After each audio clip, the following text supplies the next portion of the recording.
असताना परमेश्वर पित्याची आराधना भक्ती, परमेश्वराची आराधना भक्ती आम्ही करत असताना कुटुंबासाठी आणि इतर लोकांसाठी आम्ही मदतीची प्रार्थना करण्यासाठी आम्ही एकत्र झालो आहोत, नाही का?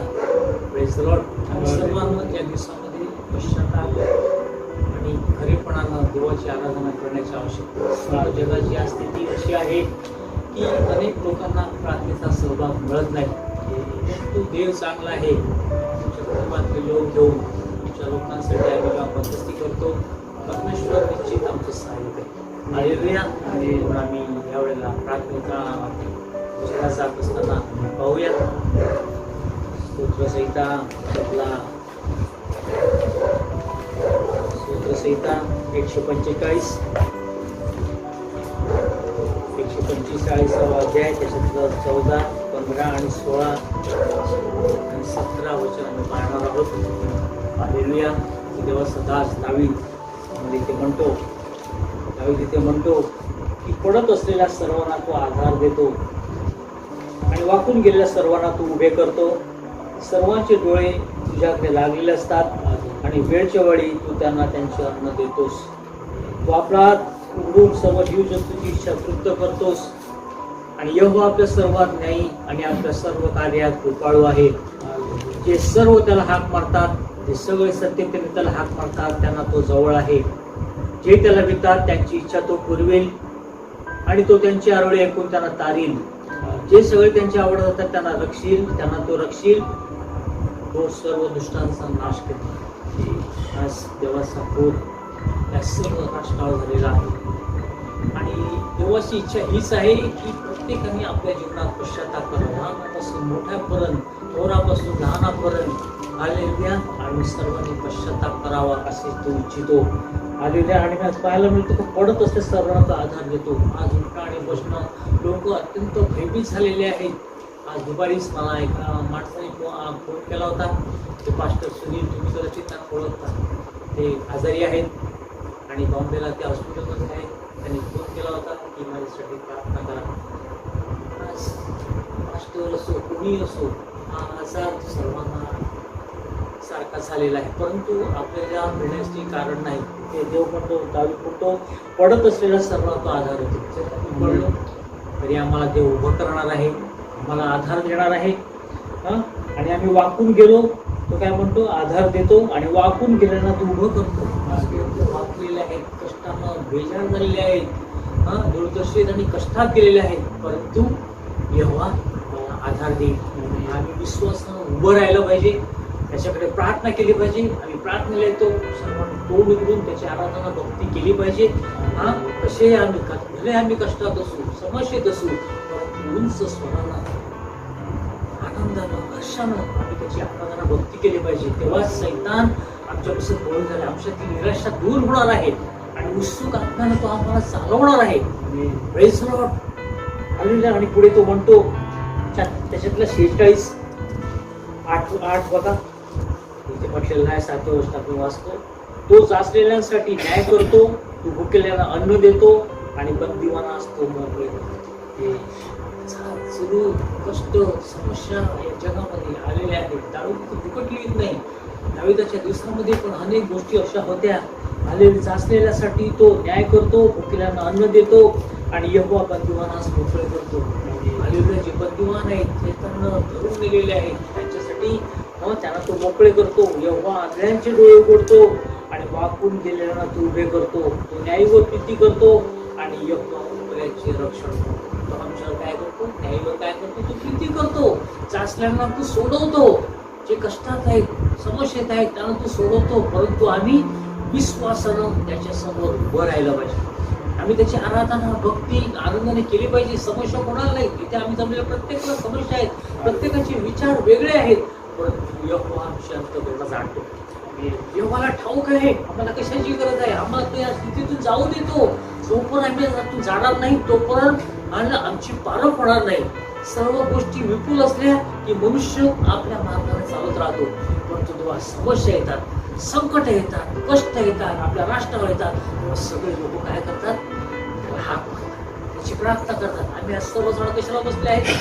आलेले आम्हाला पण कुठेतरी जाऊन काय ती मोठ्या गोष्टी करता येतील, आम्हाला देखील आराम करता येईल, परंतु आम्ही देवाच्या सानिध्यात येऊन त्याची आराधना भक्ती कशासाठी करतो? काम लोकांमध्ये देवाचं काम व्हावं, देवानी लोकांवर दया करावी. निनवे, काल आपण पास्टरचं ऐकलं का निनवे मोठी नगरी होती, नाही का? निनवे मोठी नगरी होती, त्याच्यामध्ये पाप होतं, परंतु योनाला देवाने कशासाठी पाठवलं? हालेलुया. जा आणि त्या राष्ट्राला सांग, त्या लोकांना सांग, ते पश्चाताप करतील तर मी त्यांना बरं करीन.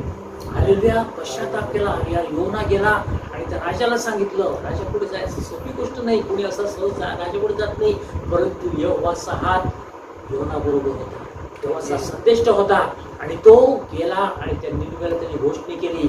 राजाने त्या परमेश्वर देवाच्या तासाचं ऐकलं आणि त्यांनी घोषणा केली की कोणीही आपल्या राज्यामध्ये 3 दिवस आणि उपवासात ते बसले, कोणी काही खाल्लं नाही. राजाने गोमटाट नेसलं, तो राखेत बसला आणि देवाने काय केलं? त्यांची आरोळी येते. आम्हाला देखील आज गरज आहे, आम्ही देखील या गोष्टी करून देवाकडे आरोळी मारण्याची गरज आहे.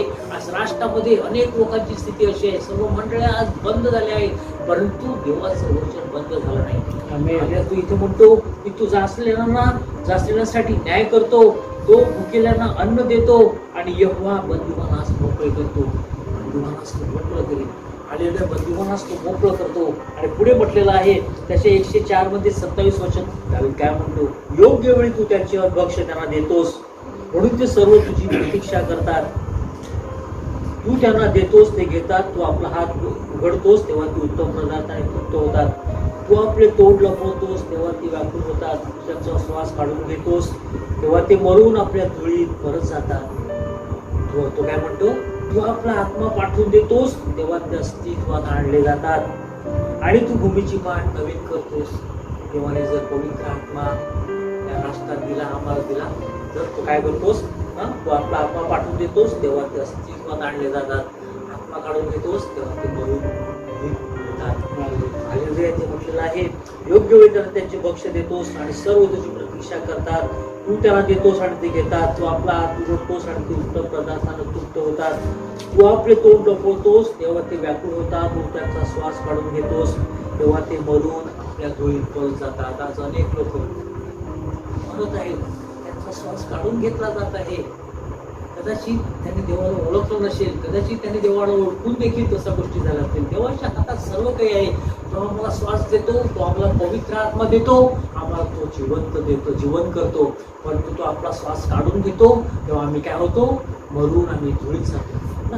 असे आहे, परंतु आम्हाला सर्व काळच्या जीवनाची आशा आहे. आम्हाला त्या नाशासाठी बोलवलेलं नाही, तर सर्व काळच्या जीवनासाठी त्याने आम्हाला पाचारण केलेलं आहे. हालेलुया. म्हणून आम्ही पुढे पाहूया. 146 मध्ये आम्ही चलत जाऊया. त्याच्यातलं 116:5 हालेलुया. काय म्हटलेलं आहे? हे माझ्या यहोवा कृपाळू आणि न्यायी आहे. होय, आमचा देव दयाळू आहे. यहोवा भोळ्याचे रक्षण करतो. मी दुबळा झालो तेव्हा त्याने मारले. आम्ही कमजोर होतो, आम्ही कष्टी होतो, आम्ही यहोवाकडे लंब होतो, तेव्हा तो आपण काय करतो? टाकतो. तो दयाळू आहे.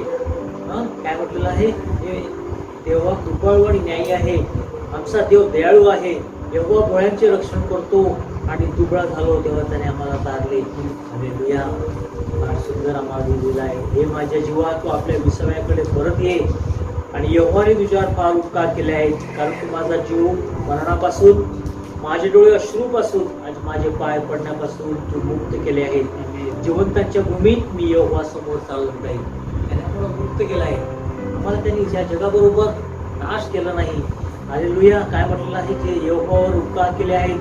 तू माझा जीव मरणापासून सोडवला आहेस. या मरीतून, या कष्टातून त्याने आम्हाला सोडवलं आहे. कशासाठी? देवाची गौरव करण्यासाठी. तो पण आम्ही जिवंत आहे, तो पण आम्ही यहोवाची आराधना भक्ती करू.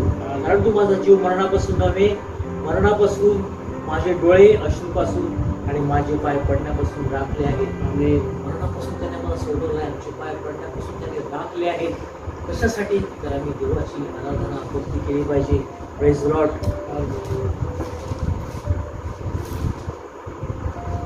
आणि त्याचा योहानाचं पुस्तक 4:24 मध्ये जाऊ. Praise Lord. काय म्हटलेलं आहे?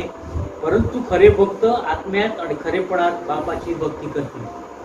आम्ही खरे भक्त आहोत तर आम्ही आत्म्यात आणि खरेपणात बापाची भक्ती करतील अशी वेळ आली आहे व आता आली आहे. सर्वजण प्रार्थनेची विनंती करीत आहेत. सर्व राष्ट्रांचं भय पडलेलं आहे, परंतु प्रत्येकानं या लोकांसाठी प्रार्थना केल्या पाहिजे. या संकटात आम्हाला देवापुढे नम्र व्हायला पाहिजे. तू काय म्हणतो, वाकल्यानं तू उभं करतो. आम्ही नम्र झालं पाहिजे. देवाच्या कृपेनं देव आम्हाला सहाय्य करील. खरे भक्त आत्म्यात आणि खरेपणात बापाची भक्ती करतील अशी वेळ येत आहे व आता आली आहे. कारण आपली अशीच भक्ती करणाऱ्यास बाप शोधित आहे. ते आत्मा आहे आणि जे त्याची भक्ती करतात त्याने आत्म्यात आणि खरेपणात त्याची भक्ती केली पाहिजे. हालेलुया. आत्म्यात आणि खरेपणात ती बाई त्याला म्हणाली, मशिया ज्याला ख्रिस्त म्हणतात तो येत आहे. तिने त्याला ओळखलं नव्हतं. तो तिच्यासमोर बोलत होता, व्यक्ती ती त्याला ओळखलं नव्हतं. येत आहे हे मला ठाऊक आहे. तो आल्यावर तोच सर्व गोष्टी आम्हाला सांगेल. येशूने तिला म्हटले, जो तुझ्याशी बोलत आहे तो मीच आहे. आज प्रभू येशू ख्रिस्त आपल्या वचनाद्वारे तुमच्याशी बोलत आहे. आम्ही त्याच्यावर विश्वास ठेवला पाहिजे. त्याची आम्ही प्रार्थना केली पाहिजे. एकमेकांसाठी आम्ही रत्नत्याने प्रार्थना केली पाहिजे. 34:18 आमच्याकडे काय असलं पाहिजे? पश्चातापी हृदय असलं पाहिजे. देवाच्या समोर येताना आम्ही नतमस्तक होऊन त्याची भक्ती करीत असताना आम्हाला पश्चातापी हृदय प्राप्त झालं पाहिजे. त्यामुळे आम्ही इथे प्रार्थनेत बसू आणि आमचे विचार भटकत असतील तसं नाही. आम्ही पश्चातापी अंतःकरणानं जोपर्यंत पश्चाताप होत नाही तोपर्यंत माझी प्रार्थना होत नाही. जोपर्यंत भग्न हृदय उत्पन्न होत नाही तोपर्यंत आम्ही प्रार्थना करू शकतो. कारण आमच्या इथे काय म्हटलेलं आहे, परंतु भग्न हृदयाचे आहे त्यांच्या जवळ यहोवा असतो आणि पश्चातापी आत्म्याचे आहे त्यांना तो तारतो. आम्ही नेहमी पश्चाताप देवाच्या समोर येताना देवाची इच्छा हीच आहे. तो म्हणतो का पश्चाताप करा, स्वर्गाचं राज्य जवळ आला आहे. तो जगातल्या लोकांना सांगत नाही, तो आपल्याला पण सांगतो, तो सर्वांना सांगतो. देवाची इच्छा हीच आहे की पश्चाताप करा. देवाचं राज्य जवळ आलं आहे. देवाचं राज्य अत्यंत जवळ आलं आहे. आज कदाचित रात्री त्याचं येणं होईल. तुमचं काय होईल? आम्ही रोज पश्चाताप केला पाहिजे. दिवसभर आमच्यातून घडलेल्या दिवसभर आमच्या विचारात, बोलण्यात, करण्यात, वागण्यात, विचार करण्यात आम्ही अनेक वेळेला चुकणारे लोक आहोत. हालेलुया. परंतु त्यावेळेला मी जेव्हा देवाच्या सानिध्यात जातो तेव्हा मी देवाला आमच्या हृदयाची झडती घेतली पाहिजे. आणि दावीदेकडे म्हणतो, देवा मला शोध, मला जाण, मला पारख, माझं मनोभाव पहा, माझ्या दुष्टाईचा मार्ग असला तर पहा आणि सर्वकाच्या मार्गाने मला चालव. आम्ही अशा प्रकारे देवाच्या सानिध्यात जातो आणि देवाकडे प्रार्थना करतो. हालेलुया. आणि काय म्हटलेलं आहे, जे भग्न हृदयाचे आहेत त्यांच्या जवळ यहोवा असतो. आम्ही देवा आमचं जर भग्न हृदय, काल आम्ही सांगितलं की जर माझे अशा काय म्हणतो, जर माझे डोळे नद्या असते, माझे डोळे काय असते, काय म्हटलं वचन, तर मी काय केलं असतं, माझ्या लोकांसाठी मी अश्रू ढाळले असते. अशा म्हणतो त्या सगळ्या संकटामध्ये आम्हाला देवाकडे आम्ही अशी प्रार्थना करतो, मला आपले पश्चाताप हृदय दे. तुझे लोक कष्टात आहेत, समस्येत आहेत. हालेलुयाचा अनुवाद 4:7. कारण आम्ही जेव्हा जेव्हा यहोवा आमचा देव याला हाक मारतो तेव्हा तेव्हा तो आमच्या जवळ असा आहे, तसा इतका जवळचा देव ज्याला आहे असे आम्ही त्याला हाक मारतो. असा जवळचा देव कुठलाही नाही. ज्याने जरी प्रत्येकाने आपले आपले देव तयार केले आहेत, परंतु आमचा देव अगदी जवळचा आहे. तो म्हणतो हाक मार म्हणजे मी तुला उत्तर देईन. संकटात मी तुझ्या बरोबर असेल, मी तुला सोडणार नाही. मी तुला सोडणार नाही. जीवनाच्या अंतापर्यंत मी तुझ्या बरोबर आहे. आणि इथं म्हटलेलं आहे, आपल्याला फार मोठं वचन दिलेलं आहे. कारण तुम्ही जेव्हा जेव्हा यहोवा आमचा देव याला हाक मारतो तेव्हा तेव्हा तोच आमच्या जवळचा जसा आहे तसा इतका जवळचा देव ज्याला आहे असे रास्त असा मोठा देव नाही ज्याला तू उत्तर दे. हालेलुया. आणि या वचनाबद्दल आम्ही देवाला धन्यवाद करू. ते आम्ही थांबूया आणि आजच्या वचनाबद्दल जे वचन आपल्या देवानं दिले ते तुम्ही अंतःकरणात जतन करून ठेवा, म्हणजे देव आमचं सहाय्य करेल. आमेन. हालेलुया.